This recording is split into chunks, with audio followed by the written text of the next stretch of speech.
ನಮಸ್ಕಾರ, welcome to my channel YouTube Chaitra blogs Murudeshwar. ಎಲ್ಲರೂ ಹೇಗಿದ್ದೀರಾ? ಇವತ್ತು ಸ್ಪೆಷಲ್ಲಾಗಿ ಈವ್ನಿಂಗ್ ಸ್ನ್ಯಾಕ್ಸ್ನ ಹೇಗೆ ಮಾಡೋದು ಅವಲಕ್ಕಿಯಿಂದ ಅಂತ ತೋರಿಸ್ಕೊಡ್ತಾ ಇದ್ದೀನಿ, ನಿಮ್ಮ ಜೊತೆ ಶೇರ್ ಮಾಡ್ಕೊತಾ ಇದ್ದೀನಿ. ಹಾಗೆ ಫುಲ್ ವೀಡಿಯೋಸ್ನ ನೋಡಿ ಸಪೋರ್ಟ್ ಮಾಡಿ. ಯಾರೆಲ್ಲ ಫಸ್ಟ್ ಟೈಮ್ ನನ್ನ ಚಾನಲ್ನ ನೋಡ್ತಾ ಇದ್ದೀರಾ ಸಬ್ಸ್ಕ್ರೈಬ್ ಮಾಡಿಕೊಂಡು ನೋಡಿ ಅಂತ ಕೇಳ್ಕೊತೀನಿ. ಬನ್ನಿ ವಿಡಿಯೋನ ಸ್ಟಾರ್ಟ್ ಮಾಡೋಣ. ಇವಾಗ ನೋಡ್ತಾ ಇದ್ದೀರಲ್ವ, ಕರಿಬೇವನ್ನ ತೆಗೆದಿಟ್ಕೊಂಡಿದ್ದೀನಿ, ಪುಟಾಣಿ, ಉಪ್ಪು, ಸಣ್ಣ ಉಪ್ಪು, ಹಾಗೆ ಪುಟಾಣಿ ಪೌಡರ್ ಮತ್ತು ಅರಿಶಿಣ, ಓಕೆನಾ. ಹಾಗೆ ಖಾರದ ಪುಡಿ ಬೇಕಾಗುತ್ತೆ. ಸೊ ಏನೆಲ್ಲ ಇಂಗ್ರೀಡಿಯೆಂಟ್ಸ್ ಬೇಕು ಅಂತ ತೋರಿಸಿದ್ದೀನಿ. ಇವಾಗ ಅದನ್ನು ಹೇಗೆ ಮಾಡೋದು ಅಂತಲೂ ಕೂಡ ತೋರಿಸ್ತೀನಿ. ಹಾಗೆ ಮತ್ತೊಂದು ಮರ್ತ್ಬಿಟ್ಟೆ, ಶೇಂಗಾ ಬೀಜ, ಓಕೆನಾ. ತುಂಬಾ ಚೆನ್ನಾಗಿರುತ್ತೆ ಈವ್ನಿಂಗ್ ಸ್ನ್ಯಾಕ್ಸಿಗೆ. ಒಂದು ಸಲ ಮಾಡಿಕೊಂಡ್ರೆ 15 ದಿವಸ ಆದರೂ ಇಟ್ಕೊಂಡು ತಿನ್ಬೋದು. ಪೇಪರ್ ಅವಲಕ್ಕಿ ತೊಗೊಂಡಿದ್ದೀನಿ, ಓಕೆನಾ. 1 kg ಪೇಪರ್ ಅವಲಕ್ಕಿ ಇದೆ. ಇವಾಗ ಬಾಣಲಿನ ಬಿಸಿ ಇಟ್ಟಿದ್ದೆ. ಇವಾಗ ಏನು ಮಾಡ್ಕೋಬೇಕು ಅಂತ ಅಂದರೆ, ಶೇಂಗಾ ಬೀಜ ಇದೆ ಅಲ್ವಾ, ಅದನ್ನು ಹುರ್ಕೋಬೇಕಾಗತ್ತೆ. ಯಾವುದನ್ನು ಕೂಡ ಹಸಿದು ಹಾಕೋಗಿಲ್ಲ, ಯಾಕಂದರೆ ಇದು ಸ್ಟೋರೇಜ್ ಮಾಡುವಂಥದ್ದಲ್ವ. 15 ದಿನಗಟ್ಟಲೆ ಇರಬೇಕು ಅಂದರೆ ಯಾವುದು ಕೂಡ ನೀರಿನ ಅಂಶ ಇರಬಾರ್ದು. ಆ ರೀತಿ ನಾವು ಚೆನ್ನಾಗೆಲ್ಲ ಹುರ್ಕೊಂಡು ಮಾಡಬೇಕಾಗತ್ತೆ. ಸಂಜೆ ಟೈಮಲ್ಲಿ ಟೀ ಕುಡಿಯೋದಕ್ಕೆ ಏನಾದರೂ ಸೈಡಲ್ಲಿ ಸ್ನ್ಯಾಕ್ಸ್ ಆಗಿದ್ದರೆ ಚೆನ್ನಾಗಿರತ್ತೆ ಅಲ್ವಾ, ಮಕ್ಕಳಿಗಾಗಲಿ ದೊಡ್ಡವ್ರಿಗಾಗಲಿ. ಇವಾಗಂತೂ ಮಳೆಗಾಲ ಇನ್ನೇನು ಸ್ಟಾರ್ಟ್ ಆಗುತ್ತೆ. ಈ ರೀತಿ ಮಾಡ್ಕೊಂಡಿದ್ರೆ ತುಂಬಾ ರುಚಿಯಾಗಿ ಟೇಸ್ಟಿಯಾಗಿರುತ್ತೆ. ಮನೇಲಿ ಹೆಲ್ದಿಯಾಗಿ ಮಾಡಿಕೊಂಡು ತಿನ್ನೋಕ್ಕೆ ಇಷ್ಟಪಡಿ.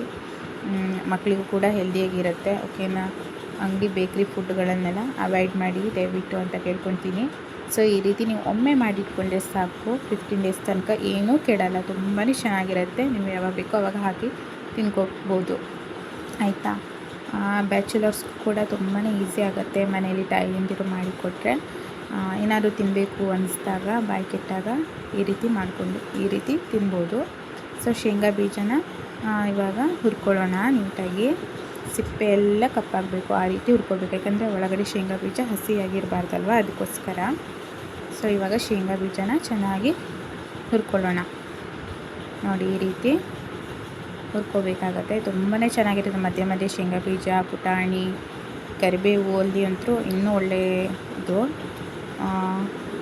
ನೋಡಿ ಹೇಗೆ ಮಾಡೋದಂತ ತೋರಿಸ್ತೀನಿ. ಇವಾಗ ಶೇಂಗಾ ಬೀಜನ ಹುರಿದಾಗಿದೆ. ಇವಾಗ ಸ್ವಲ್ಪ ಆರನ್ನು ಬಿಡೋಣ. ಈ ರೀತಿ ಸಿಪ್ಪೆನೆಲ್ಲ ತೆಕ್ಕೊಬೇಕಾಗತ್ತೆ, ಓಕೆನಾ.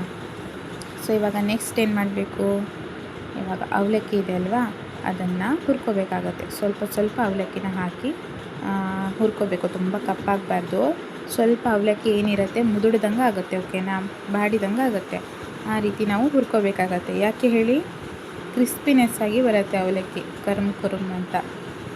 ಅದಕ್ಕೋಸ್ಕರ ಅವಲಕ್ಕಿನ ಈ ರೀತಿ ಹುರ್ಕೋಬೇಕು. ಒಗ್ಗರಣೆ ಅವಲಕ್ಕಿ ಅಂತ ಹೇಳ್ಬೋದು ಇದಕ್ಕೆ. ತುಂಬಾ ಟೇಸ್ಟಿಯಾಗಿರುತ್ತೆ. ಒಮ್ಮೆ ಟ್ರೈ ಮಾಡಿ ನೋಡಿ, ತುಂಬಾ ಇಷ್ಟಪಡ್ತೀರಾ. ಈ ರೀತಿ ಸ್ವಲ್ಪ ಅವಲಕ್ಕಿ ಹಾಕ್ಕೊಂಡು ಕೆಳಗೆ ಮೇಲೆ ಈ ರೀತಿ ಕಲಿಸ್ಕೊಳ್ತಾ ಇರಬೇಕಾಗತ್ತೆ, ಆಯಿತಾ. ಮೀಡಿಯಮ್ ಫ್ಲೇಮಲ್ಲಿ ಇಟ್ಕೊಳ್ಳಿ, ತುಂಬ ಹೈ ಫ್ಲೇಮಲ್ಲಿ ಇಟ್ಕೋಬೇಡಿ. ಗ್ಯಾಸ್ನ ಸಣ್ಣ ಉರಿಯಲ್ಲಿ ಈ ರೀತಿ ಅವಲಕ್ಕಿನ ಹುರ್ಕೋಬೇಕಾಗುತ್ತೆ.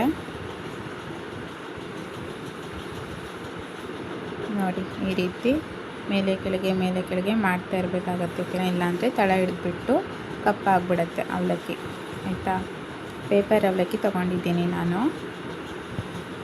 ತುಂಬಾ ಚೆನ್ನಾಗಿರುತ್ತೆ.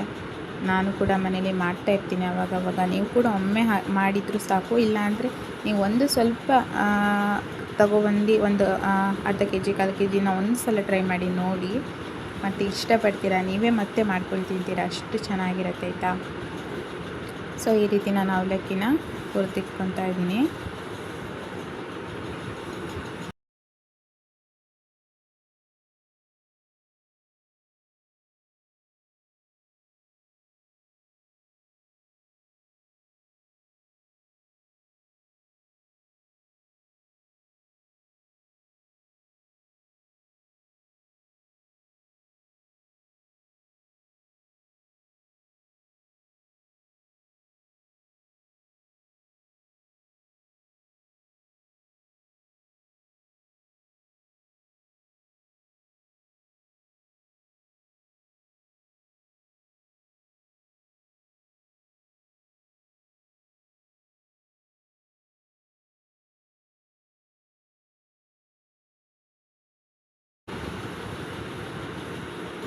ನೋಡಿ, ಈ ರೀತಿ ಕೆಂಪಗಾಗೋ ತನಕ ಹುರ್ಕೋಬೇಕಾಗುತ್ತೆ.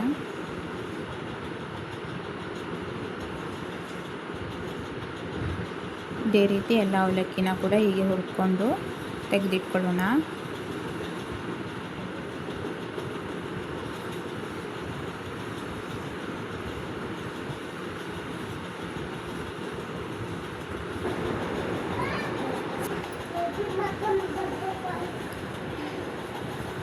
ಈ ರೀತಿ ಅವಲಕ್ಕಿನೆಲ್ಲ ಹುರಿದಿಟ್ಕೊಳ್ತಾ ಇದ್ದೀನಿ ನೋಡಿ. ಕೈನಲ್ಲಿ ಪುಡಿ ಪುಡಿ ಮಾಡ್ಬೋದು ಆಯಿತಾ. ಆ ರೀತಿ ಆಗಬೇಕು ಅವಲಕ್ಕಿ. ಚೆನ್ನಾಗಿ ಅದು ಕೆಂಪಾಗಿದೆಯೋ ಅಥವಾ ಹುರಿದಿದೆಯೋ ಅಂತ ಚೆಕ್ ಮಾಡೋದಕ್ಕೆ ಈ ರೀತಿ ಚೆಕ್ ಮಾಡ್ಕೊಂಡು ನೋಡಿ.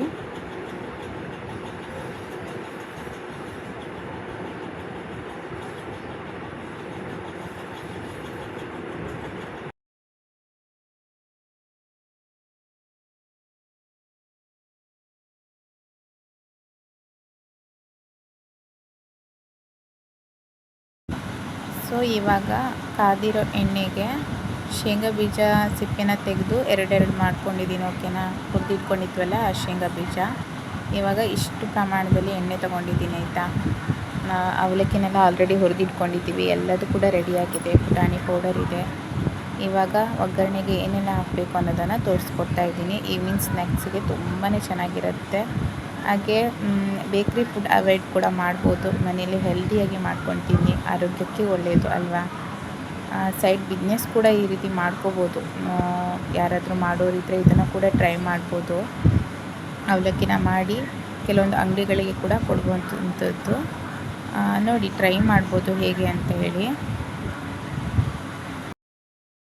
ಇವಾಗ ಕಾದಿರೋ ಎಣ್ಣೆಗೆ ಪುಟಾಣಿನ ಹಾಕ್ಕೊಳ್ತಾ ಇದ್ದೀನಿ ಆಯಿತಾ. ಇವಾಗ ಈ ಪುಟಾಣಿ ನಸುಗೆಂಪು ಬರೋ ತನಕ ಹುರ್ಕೋಬೇಕಾಗುತ್ತೆ. ನಂತರ ಒಂದೊಂದು ಇಂಗ್ರೀಡಿಯೆಂಟ್ಸ್ನ ಹಾಕ್ಕೋಬೇಕಾಗತ್ತೆ.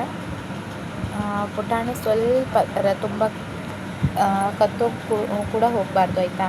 ಸ್ವಲ್ಪ ಕೆಂಪು ಬರಬೇಕು. ಇಲ್ಲಾಂದರೆ ತುಂಬ ಏನಾಗ್ಬಿಡುತ್ತೆ, ಟೇಸ್ಟ್ ಚೇಂಜ್ ಆಗಿಬಿಡುತ್ತೆ. ಓಕೆನಾ. ಇವಾಗ ನಿಧಾನಕ್ಕೆ ಇದನ್ನು ಮಿಕ್ಸ್ ಮಾಡ್ಕೊಳ್ಳೋಣ.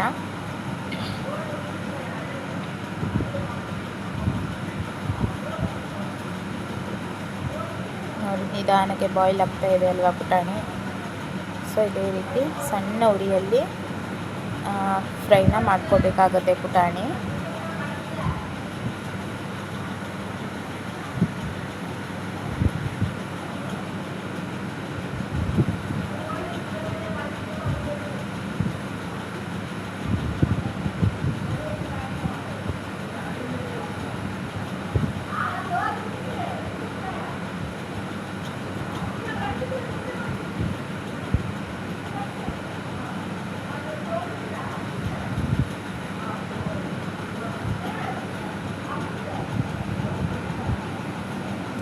ಇವಾಗ ಸ್ವಲ್ಪ ಕಲರ್ ಚೇಂಜ್ ಆಗ್ತಾ ಇದೆ ನೋಡಿ. ಸೊ ಈ ಟೈಮಲ್ಲಿ ಇವಾಗ ಬೆಳ್ಳುಳ್ಳಿನ ಜಜ್ಜಿ ಇಟ್ಕೊಂಡಿದ್ದೆ. ಓಕೆನಾ. ಇದಕ್ಕೆ ಬೆಳ್ಳುಳ್ಳಿ ತುಂಬ ಮುಖ್ಯ.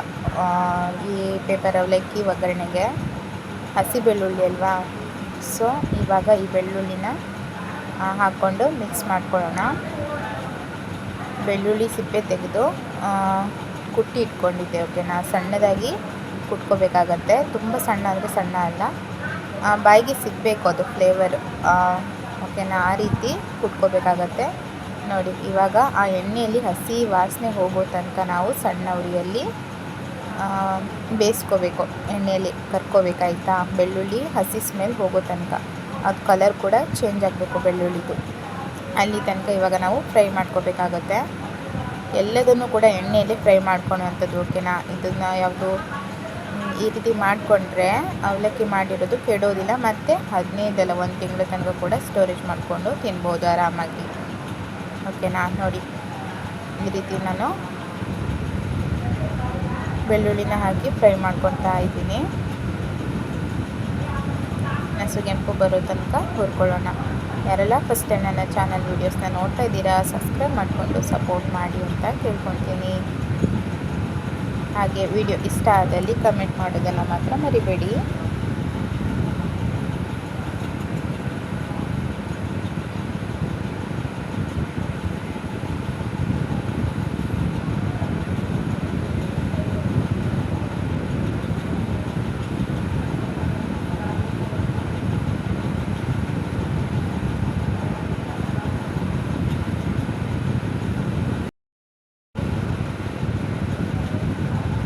ನೋಡ್ತಾ ಇದ್ದೀರಲ್ವಾ, ಕಲರ್ ಕೂಡ ಚೇಂಜ್ ಆಯಿತು. ಓಕೆನಾ. ಇವಾಗ ಕರಿಬೇವನ್ನು ತೊಳೆದು ಒಣ ಬಟ್ಟೆಯಲ್ಲಿ ಒರೆಸಿ ಇಟ್ಕೊಂಡಿದ್ದೆ. ಸೊ ಓಕೆನಾ, ನೀವು ಒಣ ಕರಿಬೇವು ಕೂಡ ಹಾಕ್ಕೋಬೋದು. ನನಗೆ ಒಣ ಕರಿಬೇವು ಸಿಗಲಿಲ್ಲ, ಸೊ ಹಾಗಾಗಿ ಕರಿಬೇವನ್ನ ವಾಶ್ ಮಾಡಿಕೊಂಡು ಬಟ್ಟೆಯಲ್ಲಿ ಒರೆಸಿ ಹಾಕಿದ್ದೀನಿ. ಓಕೆನಾ. ನೋಡಿ, ಈ ರೀತಿ ಕರಿಬೇವನ್ನ ಕೂಡ ಮಿಕ್ಸ್ ಮಾಡ್ಕೋಬೇಕು. ಕರಿಬೇವು ಬೆಳ್ಳುಳ್ಳಿ ಹೆಚ್ಚಿದ್ದಷ್ಟು ತುಂಬಾ ಚೆನ್ನಾಗಿ ಬರುತ್ತೆ, ಟೇಸ್ಟಿಯಾಗೂ ಕೂಡ ಇರುತ್ತೆ, ಬಾಯಿಗೆ ಸಿಗಬೇಕು.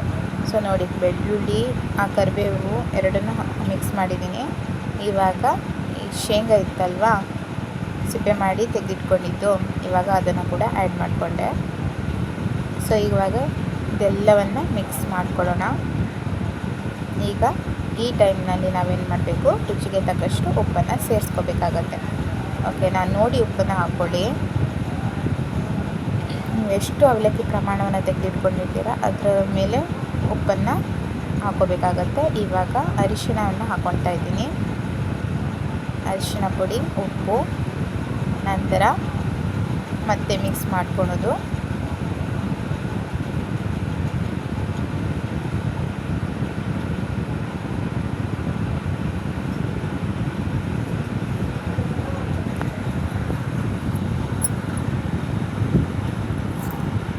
ಇವಾಗ ಕೊನೆಯಲ್ಲಿ ಖಾರದ ಪುಡಿ, ರುಚಿಗೆ ತಕ್ಕಷ್ಟು ಖಾರ. ನೀವು ಖಾರ ಎಷ್ಟು ತಿಂತೀರೋ ಅಷ್ಟು ಮೇಲೆ ಖಾರದ ಪುಡಿನ ಹಾಕ್ಕೋಬೇಕಾಗತ್ತೆ.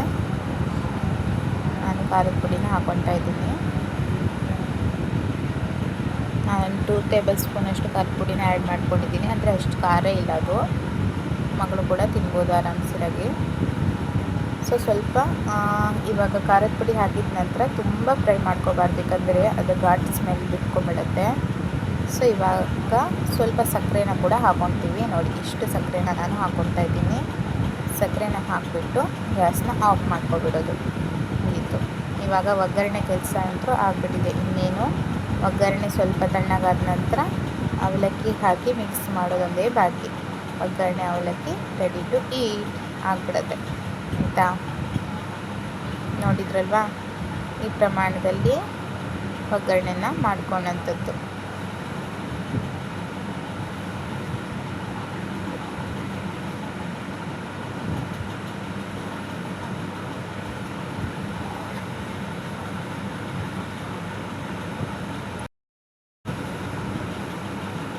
ಸೊ ನೋಡಿದ್ರಲ್ವಾ, ಇವಾಗ ಒಗ್ಗರಣೆ ಕೂಡ ರೆಡಿಯಾಗಿದೆ. ಅವಲಕ್ಕಿ ಕೂಡ ಹುರಿದು ಇಟ್ಕೊಂಡಿದ್ವಲ್ವಾ, ಇವಾಗ ಆ ಒಗ್ಗರಣೆ ಕೂಡ ತಣ್ಣಗಾಗಿದೆ.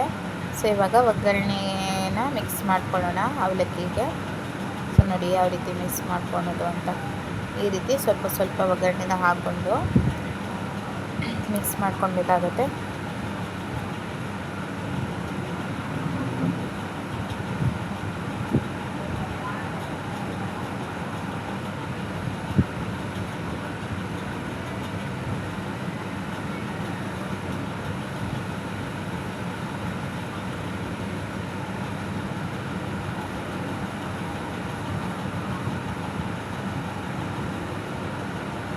ತುಂಬಾ ಚೆನ್ನಾಗಿ ಬರುತ್ತೆ, ಕ್ರಿಸ್ಪಿಯಾಗಿ ಕೂಡ ಇರುತ್ತೆ.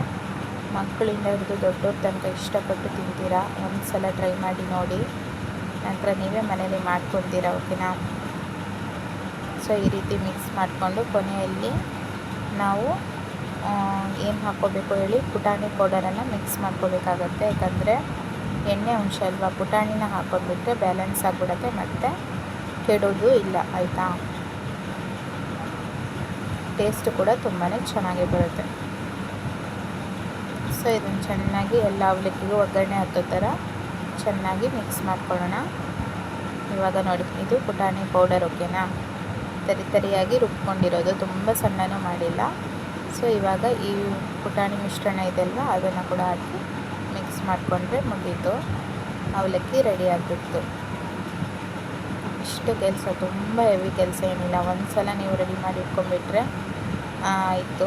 ಸ್ಟೋರೇಜ್ ಮಾಡಿ ತುಂಬಾ ಆರಾಮಾಗಿ ಮನೆಯಲ್ಲಿ ಟೀ ಸ್ನ್ಯಾಕ್ಸ್ ಟೈಮಲ್ಲಿ, ಮಳೆಗಾಲದಲ್ಲಿ, ಸಂಜೆ ಟೈಮಲ್ಲಿ, ಅಥವಾ ಮಕ್ಕಳಿಗೆ ಏನಾದರೂ ತಿನ್ನಬೇಕು ಅಂತ ಅನ್ನಿಸಿದ್ರೆ ಇದಕ್ಕೆ ಮಾಡಿ ಕೊಡ್ಬೋದು.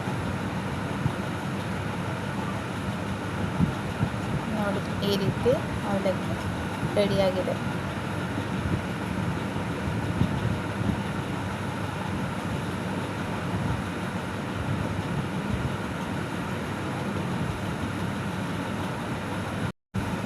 ನೋಡಿದ್ರಲ್ಲ ಫ್ರೆಂಡ್ಸ್ ಯಾವ ರೀತಿ ಮಾಡೋದು ಅಂತ. ಯಾರೆಲ್ಲ ಕೊನೆ ತನಕ ವಿಡಿಯೋನ ನೋಡಿದ್ದೀರಾ, ಈ ವಿಡಿಯೋ ಇಷ್ಟ ಆಗಿದೆ ಅಂತ ಅಂದ್ಕೊಳ್ತೀನಿ. ಹಾಗೆ ಕೊನೆಯಲ್ಲಿ ವಿಡಿಯೋಸ್ನ ನೋಡಿ ಕಮೆಂಟ್ ಮಾಡೋದನ್ನು ಮಾತ್ರ ಮರಿಬೇಡಿ. ಹಾಗೆ ನನ್ನ ಚಾನಲ್ನ ಕೂಡ ಸಬ್ಸ್ಕ್ರೈಬ್ ಮಾಡಿ ಸಪೋರ್ಟ್ ಮಾಡಿ. Thank you so much. ಇಷ್ಟು ತನಕ ನನ್ನ ವಿಡಿಯೋಸ್ನ ನೋಡಿದ್ದಕ್ಕೆ ಧನ್ಯವಾದಗಳು.